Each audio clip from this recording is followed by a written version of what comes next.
ஜெய் சீதாராம். அனைவருக்கும் வணக்கம். அடியேனின் ஜோதிட குருமார்களை வணங்கி இன்றைய பஞ்சாங்கம் விஸ்வாவசு தமிழ் வருடம் மார்கழி மாதம் 16ஆம் தேதி புதன்கிழமை 31/12/2025 சூரிய உதயம் காலை 6:29 சூரிய அஸ்தமனம் மாலை 5:53 இது கடலூர் மற்றும் தென்னார்காடு மாவட்டத்திற்குரியது. இன்றைய தேதி வளர்பிறை ஏகாதசி அதிகாலை 1:34 பின்பு துவாதசி நட்சத்திரம் பரணி அதிகாலை 1:03 பிறகு கிருத்திகை நட்சத்திரம் இரவு 11:16 பிறகு ரோகிணி யோகம் சாத்தியம் இரவு 7:12 பின்பு சுபம் கரணம் பத்திரை காலை 1:34 பிறகு பவகரணம் பிற்பகல் 12:25 பின்பு பாலவகரணம் இரவு 11:26 பின்பு கௌளவகரணம்.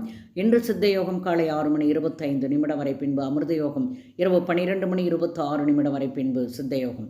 சந்திராஷ்டம நட்சத்திரம் அஸ்தம் காலை 1:03 வரை பின்பு சித்திரை நட்சத்திரம் இரவு 11:26 வரை பின்பு சுவாதி. வாழ்க வளமுடன்.